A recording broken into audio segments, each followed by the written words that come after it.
So thank you once again for joining us. My name is Peter. I am the marketing manager here at FPP, and we are joined today by two very special guests. FPP Sonja Clarke, who, if you are familiar with our South African operations, you will be very familiar with her and her webinars. We do some great content together. And then we are joined today by Joaquin Valverde. Did I say that right, sir? Yeah, that's right. That's right. That's perfect. Thanks, Peter. Yeah, and he runs the Spanish Chamber of Commerce in South Africa. And today we're going to talk about the current state of South Africa, EB-5, and all those great things and how they tie in together.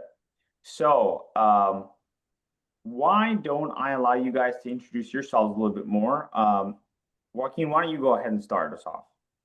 Yeah, thank you very much. Thank you very much, Peter. Well, my name is Joaquin Valverde.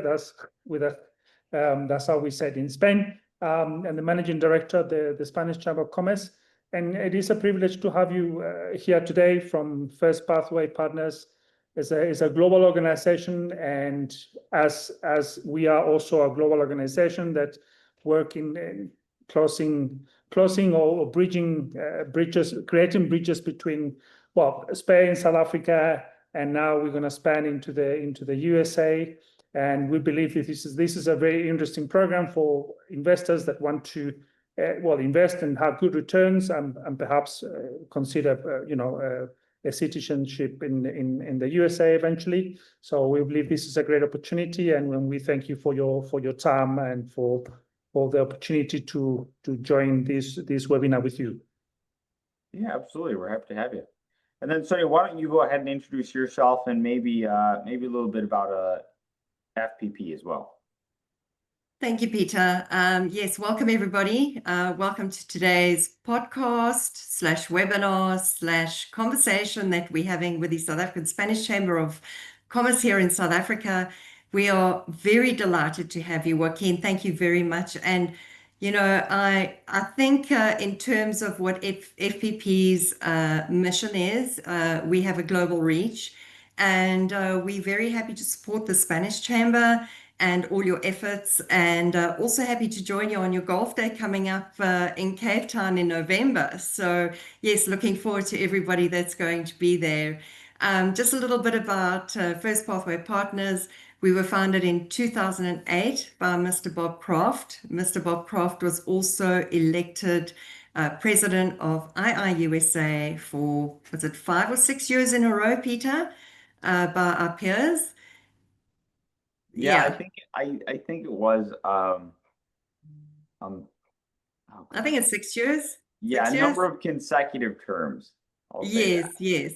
So we may not be the biggest regional center in the United States that assists people that want to go global, but we are one of the most successful. So yes, we have 100% success rate in securing permanent green cards or residency, and if you wish so, to have your US passport so you can be more global and have access to markets where the US has trade agreements and partnerships with.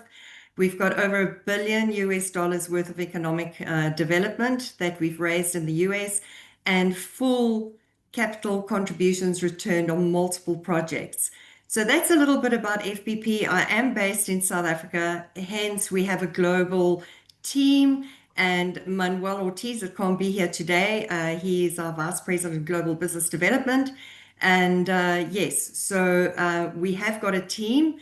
South America, Asia, Pakistan, India, China, and then I'm here in South Africa. And then obviously anybody that's on the same timeline is welcome to reach out to me. So yeah, a little bit about First Pathway Partners, and over to you, Peter. Yeah, thank you. I'd like to just toss this back to, as we get going, just toss this back to Joaquin, and maybe he can tell us a little bit more about maybe the Spanish Chamber's mission, how long he's been in South Africa, and maybe talk about maybe global interconnectivity and why that's important. Thanks, Peter. Our main mission here in South Africa is obviously first and foremost is support all the Spanish companies that are invested in the country. We've got about 100 companies. We've got companies like big multinationals like Colombo Stainless, which is the only fully integrated stainless steel factory in the whole continent in Africa. It's a Spanish company called Acerinox. We have other big players like Acciona, Grupo Cobra, and we have a lot of investments here in South Africa in the renewable energy space, solar, PVs, wind farms, and the likes. And we're also quite involved in water and sanitation projects. And of course, as a global organization and supporting global companies, we live in a global village now more than ever before, and we feel that we have to take opportunities not just in South Africa or in Europe, but also in the States.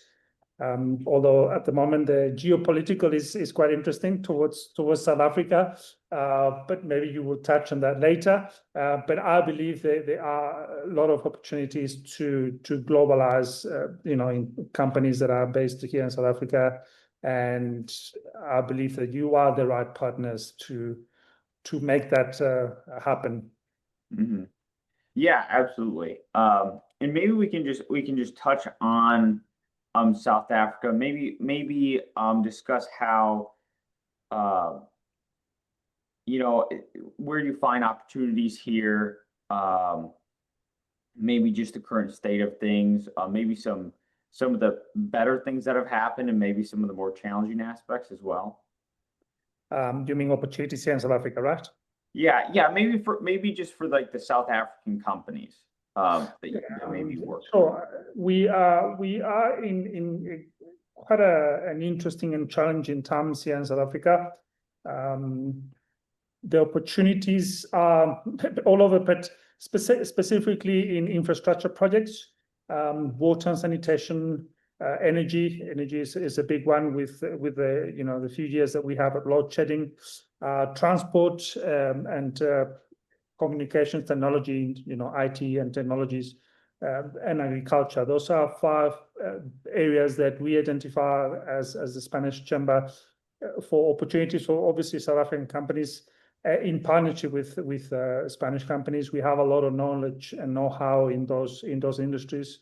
In renewable energy, we've been here since 2010 with lots of investments and a lot of big projects. And IPP, the Independent Power Producer Program, is being quite good for some of the big Spanish companies. We are working quite closely with government in terms of water and sanitation projects. We live in a country that is not doesn't have a lot of water, so there's a lot of opportunities there for global and local players. And obviously transport. I think logistics is a big thing we need to fix here in the country, and I see lots of opportunities in the transport sector for ports and rail specifically. A lot of the goods are being moved on by road on trucks, and that is costly and not efficient. So yeah, those are the areas where we see a lot of opportunities. And then obviously tourism. I think Spain being quite a large player in Europe, first or second, depending on who we speak to in terms of tourists. We receive about 100 million, nearly 100 million tourists a year, which is quite big for a country with only 45 million citizens. So yeah, we also see that there are a lot of opportunities in that sector. In South Africa, still a baby when it comes to tourism. We have everything we need to have a massive tourism industry, but it's not yet been developed and promoted properly. So those are the opportunities we see here at the chamber. Yeah, absolutely. And maybe Sonja, you can touch on this next. Joaquin was talking a lot about opportunities. Maybe you can discuss how EB-5. Well, first and foremost, maybe what it is. And just maybe expand on that, and then how maybe Spanish citizens and South African citizens can use EB-5 to fulfill opportunities in the United States. Thanks, Peter. Yeah, Joaquin, I just want to thank you for all the work that you're doing in South Africa, because I live in Johannesburg and we're subject to all those challenges. And I didn't even know that Spain was so involved here. And it'll really make a huge difference, especially if you're talking ports, rail, road, water. Water is a massive problem. And we've got Helen Ziller talking about fixing all our problems here in Johannesburg. So let's watch that space and see what happens, in the upcoming elections and what have you. But myself, I would personally love to visit Spain. I've never been. I've been all around Europe. Barcelona, I've noticed, there's a big drive for tourism for people to go to Barcelona. And I think, when you're looking at having an EB-5 visa and you've got a US passport, for instance, it's an economic treaty country, and you've got visa-free access, into Spain as well. And we were just recently on holiday, and I met some Spanish people from Madrid, and they love it there, and they say the economy is thriving. And I think, from a tourism perspective, it's great. I think a lot of Americans, especially people that I know, have just recently traveled to Spain. That's great. I think in terms of EB-5, just a little bit of benefits other than the travel benefits that you've got. It's a program created in 1990 by the US Congress. So, it's something adopted and it's permanent. Yes, it gets reauthorized every couple of years. We're seeing the program coming up for September 2027, reauthorization. So time is short. I mean, we're looking at a year to get into the program to be what they call grandfathered, into the system. So you still got the benefits in the current law and things like that. The investment amount, so it is an investment, is $800,000 US. And it's not a gift to the US government, it's an investment. And what we do as First Pathway Partners as a regional center, we go and identify projects that will enable you to invest into those projects that are government approved. It's called the I-956F approval. So that meets your green card requirements already. So, and, looking at the new laws that have come in, we've got a rural project. We're very happy to say that we're not the biggest, but we are the most successful in terms of getting those projects sold and getting your green card benefits and getting, your capital returned. And what it does is, obviously each project is structured differently. You invest into the project, and just depending on the terms with the developer, excuse me. The developer goes into contract with FPP, and we, in essence, like a bank, and we manage the EB-5 funds. And we say to the developer, in this case, it's a four-year term loan. And then once 4 years is up, the investors, obviously, they need to pay their capital back. It's like anything that you go to a bank and you make a loan, you've got to pay it back within a certain period. And that covers main applicant, spouse, and all unmarried children under the age of 21. But we have got investors that are just businessmen, that they're looking for the benefits of doing their business in the United States and having an EB-5 visa, that they can travel freely in and out of the United States. I mean, we've got a company looking, there's 6 executives that are looking at doing EB-5 because of the flexibility of it. And then, we've got another investor, he's young, he's single, he's not married, he hasn't got children. So EB-5 can be for people like that as well. And at the end of the day, you don't need to have management experience, you don't need to be under a certain age limit or anything like that. And then also under the new laws, you're eligible for adjustment of status, which we can go into when we have one-on-ones. It's an in-depth discussion. So after approval, we've been seeing approvals on our rural projects between 3 and 4 months, say 3.5 to 4.5 months. And we've got a South African investor that within 8 months has arrived already in the United States, and their kids are, in the American schooling system. So it's a massive benefit. And then also, your children aren't subject to international student fees. You're a permanent resident, so you can save anything between $40,000 and $80,000 per child, by having an EB-5 visa. And then when they finish studying, You know, they've got to get a company to sponsor them. You know, the H-1B story, meaning a work visa eventually. There are obstacles in those terms, but in EB-5, you don't have those obstacles. You don't have to work in the field that you studied. You don't have to pay $100,000 for an H-1B visa and all those things. And also the main thing is all it needs to really do is create 10 jobs per investor, and we look after that. That's our job. You know, we got to make sure, and we've already got the approval from the US government that they're satisfied that we've created 10 jobs per investor.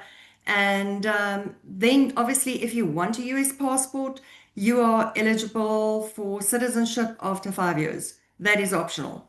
So thank you, Peter. I hope I was thorough enough. Yes, you were very thorough. Thank you. And just to continue on with EB-5 just for a bit, why don't you touch on Kaya just for a bit, which is our latest EB-5 investment opportunity, just because I think that would tie in well with what you just said. Yeah. So, like I said, our current project is a rural project. So it means that the approval process is fast-tracked. So basically, you don't have to wait like previously. South Africans had to wait 18 months, 24 months before the approval. This is happening super quick. You can look on our LinkedIn page. You know, these approvals are coming in fast and they're coming in quick. We've got 10 slots left. We only started construction earlier this year. And I think the good thing is, you know, we've already met the USCIS, the US government requirements for the green card. So basically, it's just to know that you're going to get your capital returned. And just to touch on that, not to get into too much detail, we are the senior loan. There are no other lenders involved. Yeah, so basically, you know, you're looking at the 10 slots that we've got left. We've got subscriptions, but anyone that's got their full capital contribution will be able to get into Kaya. Doesn't mean it's the end of the line. We also have another project we'll be launching once, obviously, this one is sold out. We got a construction guarantee, we got a completion guarantee from the developer. And yeah, and sort of the securities that we've built into the asset management of it is, you know, we've got the asset. So investors are rest assured that their capital is secured at the end of the day. So yeah, I think when you're looking at globalizing and mitigating your risk, these are the type of things that you need to look out for in terms of entering the US. You know, there are many projects and there are many regional centers, and you really just got to do your due diligence. So touching on those, you got to work with somebody that's been 100% successful in getting the process done. Mm-hmm. And just get Joaquin's thoughts just real quick as we move right along here. Joaquin, do you think that investment migration or well, let me rephrase this. How do you think Spain could best take advantage of the opportunities in the United States? And do you think investment migration might be a way to get investment into the United States? Yeah, I think so. I think obviously, if you're going to invest, you might as well invest through this program as a no-brainer, because you're not just getting the benefits of your investment, you're getting the benefits of, you know, being able to go in and out of the States any time you want. And yeah, I mean, obviously, I don't know what the returns are. That's something that maybe you will touch on later, or suppose it varies from project to project. But as you know, Europe is flatlining. There's not a lot of growth expected to happen. So people are looking elsewhere, businesses are looking elsewhere to get their returns, to grow, to get the products out in the markets, because Europe is not happening. So a lot of the companies that we speak to are looking at Africa, because Africa is, you know, a largely untapped market for a lot of the Spanish companies. But I believe there are opportunities as well for investors. I got a member of the chamber. It's a Spanish company. They've invested here in South Africa recently, but I know that they also done some investments in the States. I'm not sure. I don't think they did it through this program, as far as I know. So yeah, if maybe they knew about this program, they would have maybe done it a little bit differently, you know. But yeah, it's a matter of getting the program out there and exposing the investors to it and see how we can, you know, get the interest. Mm-hmm. Yeah, absolutely. Joaquin, why don't you tell us where we can find you if people are interested in contacting you, developing relationships with Spain, developing opportunities in South Africa with the Spanish Chamber. How do they get to you? Yeah, obviously, I think everybody who's invited to this meeting will have my email address, I'm assuming. So obviously, anyone can email us, drop us a line. Obviously, we have a website, it's spaincc.org. There's a lot of information about membership options and what's included and not. And we are an organization with quite a lot of reach. We just this morning I met with the Minister of Home Affairs. And we had an event, and you know, so we a lot of the work we do is advocacy. So when companies have issues with local government or permits or visas or whatever the case might be, we are well connected within local and national government, and within some of the ministries as well. We work quite closely. So yeah, we can assist. We have a network of companies that we work with. We have a lot of networking opportunities, like we mentioned earlier, the Golf Day. That's always a good place where there will be not only a lot of business people, ambassadors, but also all the European chambers are also involved.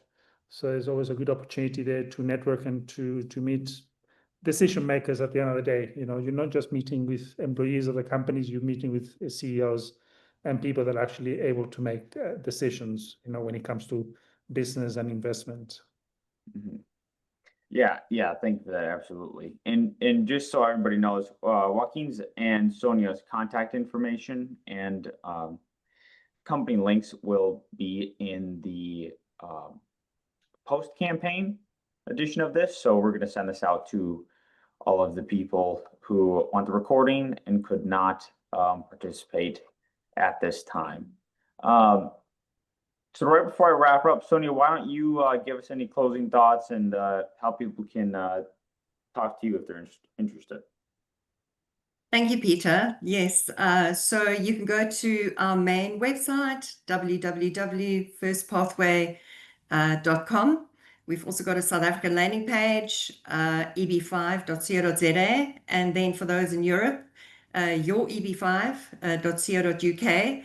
And on the First Pathway Partners website, you can contact me via that as well. And my mobile number is freely available.